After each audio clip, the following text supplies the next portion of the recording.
To start with, you're going to want to gather your materials. You're going to need some fabric, an embroidery hoop, an erasable pen, some scissors, some embroidery thread, a needle, and your sample pattern. I'm going to use an erasable pen to transfer my pattern onto my fabric. This pen uses ink that disappears in heat, so either the iron or the hairdryer. If you line up your design so it's central on your fabric, and then simply trace with the pen.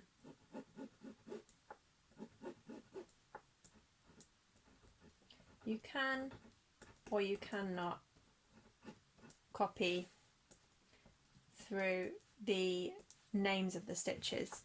If you want to, you can do them in a permanent pen, or, which I'm going to do, you can stitch the names.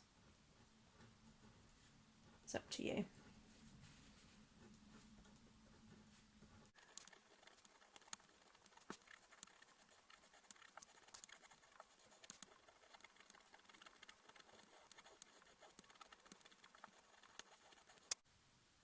Once you've drawn out your design onto the fabric, you're going to want to hoop it.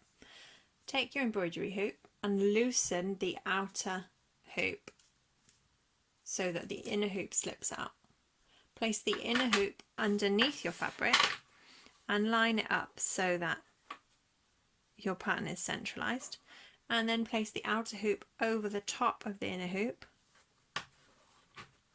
Tighten it so that the fabric will be pulled nice and taut, and then push down. The fabric should make a nice drum noise if it's taut. You can, of course, use whatever colours you want for this. I've got rainbow colours. I'm going to start with the blue. If you look closely, you'll notice that each piece of thread is made up of 6 strands. For this pattern, I'm going to use 2 strands. You're going to need to take out each strand. Oh, that's a mouthful. You're going to need to take out each strand individually. So pull just one out, hold the rest with your other hand, and then gently pull, and it should come loose. And then do exactly the same for the next. So you have 2 strands. Line them up and then pull your 2 strands together. So you now have a piece of thread that's just 2 strands thick. The needle in your kit should be a nice wide-eyed needle, so you should be able to very easily, I say that, very easily thread your needle. Pull, so one half is nearly as long as the other and not the longer end. I'm going to do a simple knot and then do the same knot once, twice, 3 times, 4 times to make, oh no, it's gone off, it's gone rogue, try again, there you go, 4 times to make a nice thick knot, and cut as close as you can to the knot. Right, which one shall I start with? I'm going to start with back stitch. To do back stitch, you come up at one end of your line, pull until the knot stops your thread, and then go back in about 1/2 centimetre away from your first hole. You've got your first stitch. Then come up again about 1/2 centimetre away from your first stitch and go back in the same hole, and that is back stitch.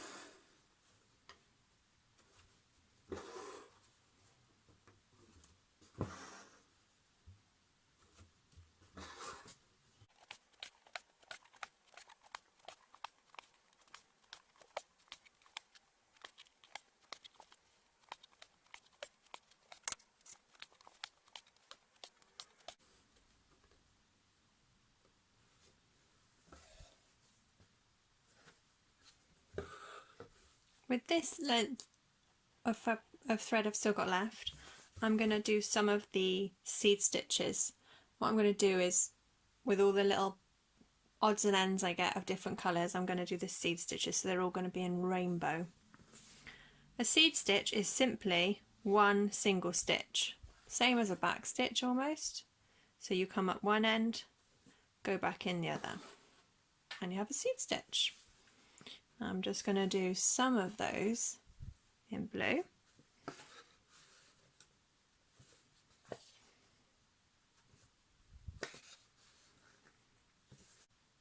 After doing those seed stitches in blue, I've actually still got some left.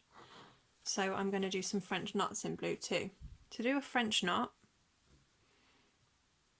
you come up, you take your thread in your left hand, your needle in your right hand, place your needle down close to the fabric and wrap your thread around once, twice, thereby creating a little knot, and then push your needle back either into the same hole or very close. The important thing here is to keep this piece of thread taut as you pull your needle back through.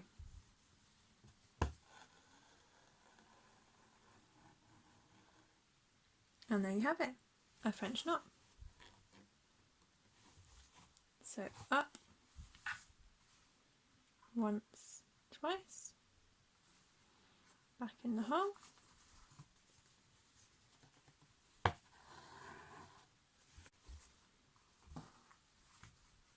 just going to do one more.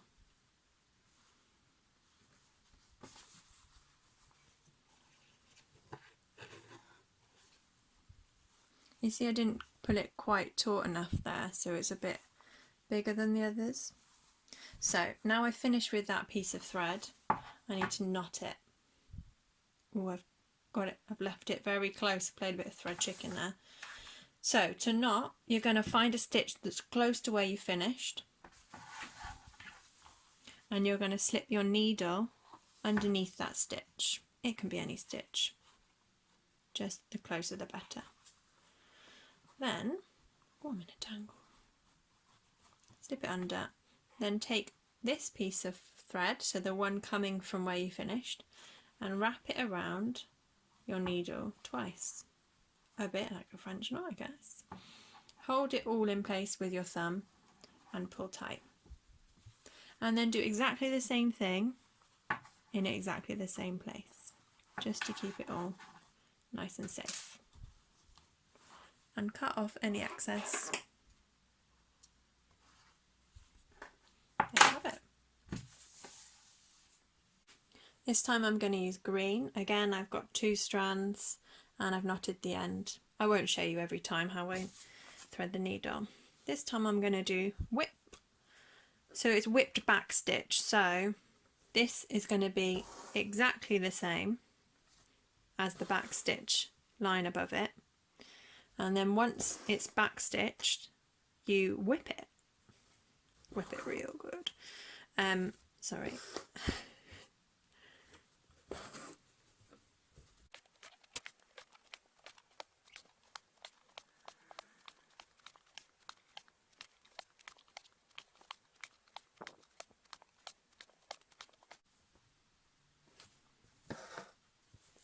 So I have my line of back stitch. To whip the back stitch, you're going to come back up through the very final hole and slip your needle underneath the first stitch and pull it all the way through, and then come back underneath the second stitch from the same direction, and the third stitch. And you'll notice that the back stitch is being whipped, and it's just creating a sort of a smoother line to the back stitch. And you continue along the whole line, coming under each stitch.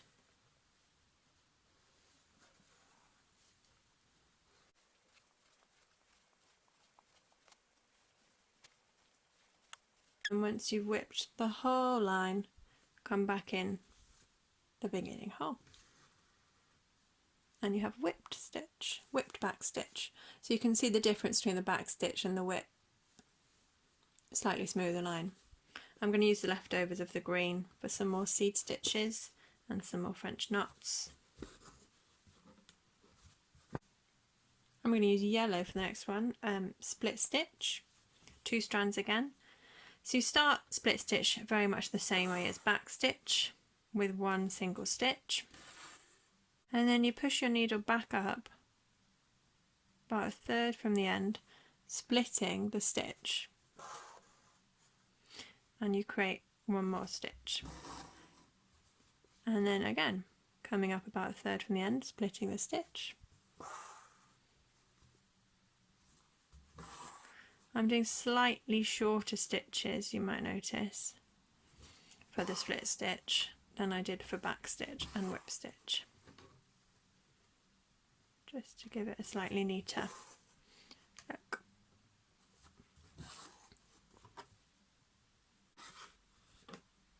You can probably see the split stitch works much nicer on straight lines than on curved lines. It's all a matter of preference, but I prefer the cleaner look on the straight line.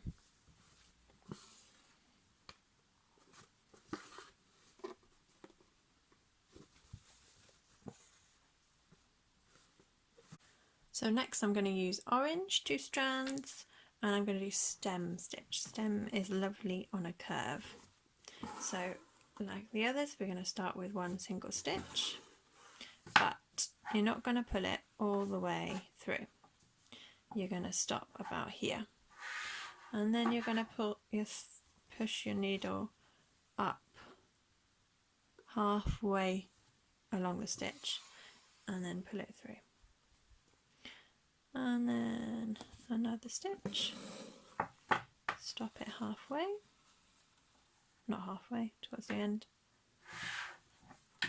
and push your needle up back through the same hole.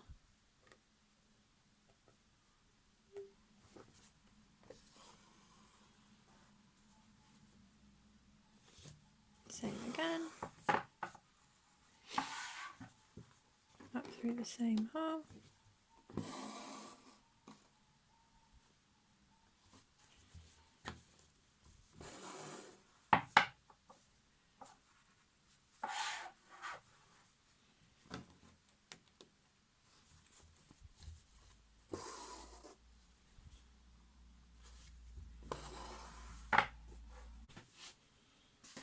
You might be able to see in certain lights the threads behind the fabric, but that's okay.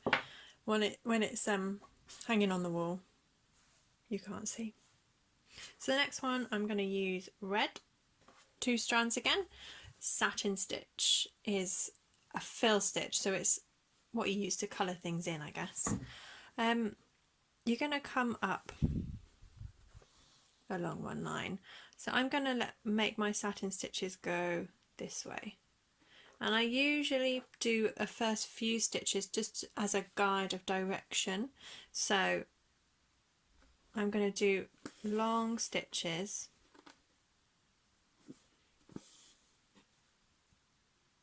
going in the direction that I want my final satin stitches to be in.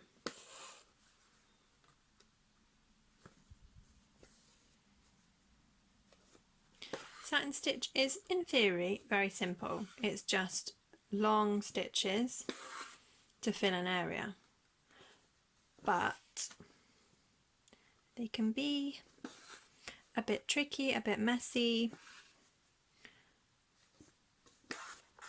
take a while to get used to, I think, both the tautness that you're pulling your thread and trying to make the edges nice and neat. So bear with it. If you need to unpick and start again, that's fine.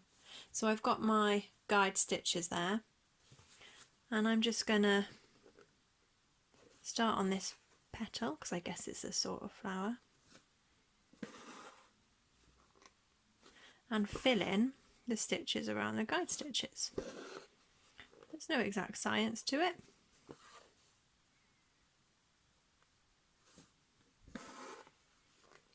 Just try to stay as on that line as you can so that the final edge is quite neat rather than higgledy-piggledy.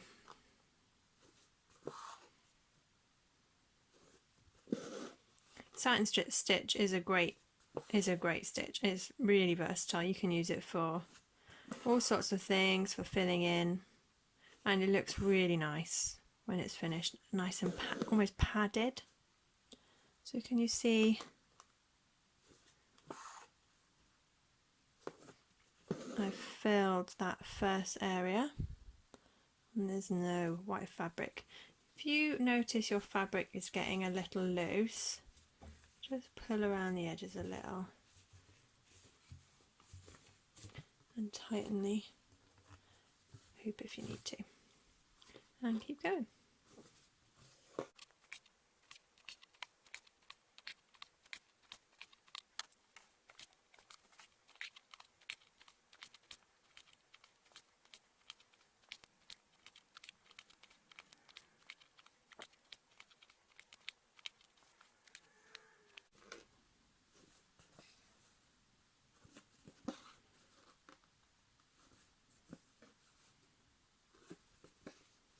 Because satin stitch uses so much more thread, because you're filling in basically, you'll probably have to change your thread halfway through, so just not like you did on the others.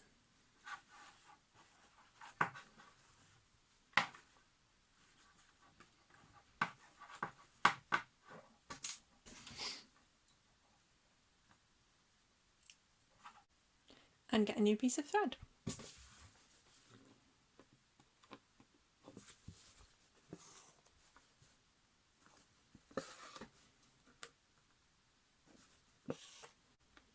Just fill in any final gaps.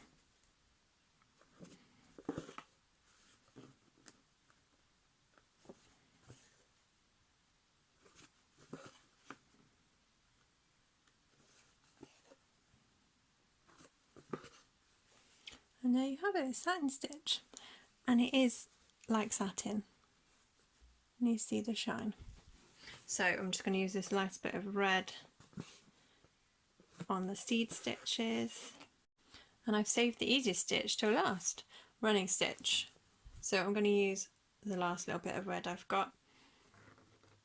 Running stitch, you're going to start with a little back stitch, and then rather than, you're going to come back up here, but rather than going back, you're going to go forward. So it's a stitch that's running forward. Try to spread them out evenly, a little bit like back stitch, but with a stitch missing, each alternate stitch missing. You can make them as long or as short as you like. So I'm going to start this row, but I'm going to make them shorter.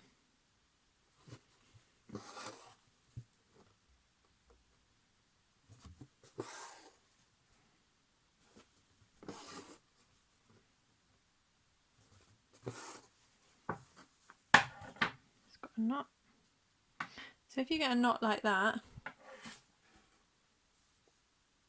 a loop, stick your needle in the loop and just tug, and generally it comes out. Sometimes it doesn't, but most of the time it does.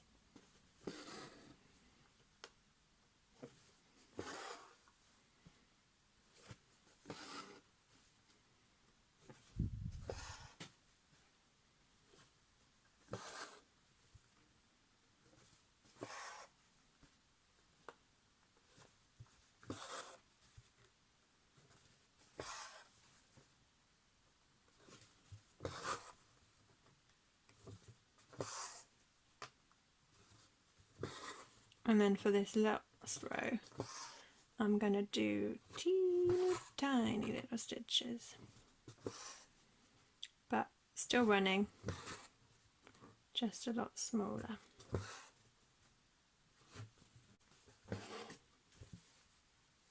And then you have your running stitch. Right, the only final bits I have to do are these little French knots. I'm going to use this red.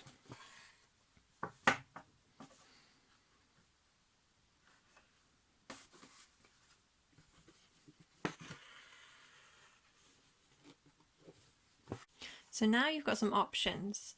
You can either get rid of the stitch labels when you iron it, so it's just stitching, or you can go over the writing with a permanent pen, so a fabric permanent marker is probably best, or you can stitch them. You should have plenty of threads left in different colours. I'm going to use black because I like the way the black looks on lettering. I'm just going to use one strand for the lettering.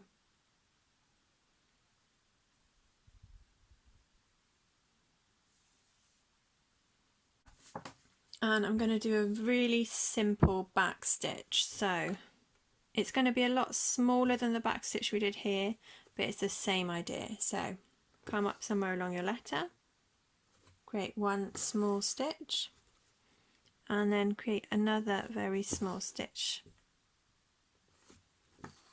back, and then another. So you're just doing a line of back stitch, but the stitches are much smaller. And then continue this for all of your letters.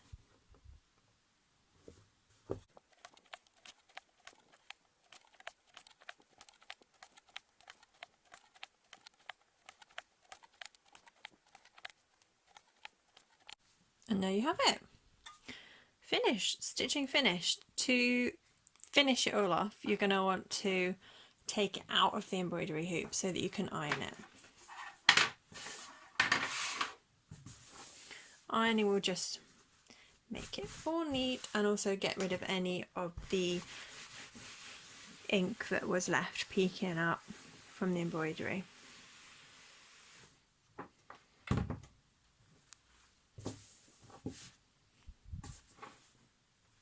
And for the final hooping, because this is where it will live now, you're going to want to make sure it's really tight and perfectly central.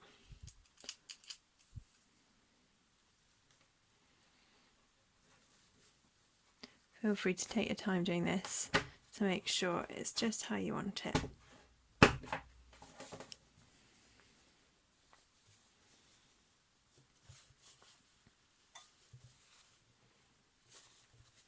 And then, if you can, tighten that. If you want to use a little screwdriver just to make sure it's really tight, you can.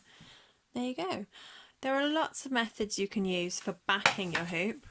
So you can use felt, put felt in there to cover up your work. But I like to see the wondrous mess that's there. So I usually use a glue gun. I cut around and I use a glue gun just to fold in these edges. But an easy option, if you haven't got a glue gun, is just to cut off the excess fabric as close as you can to the hoop.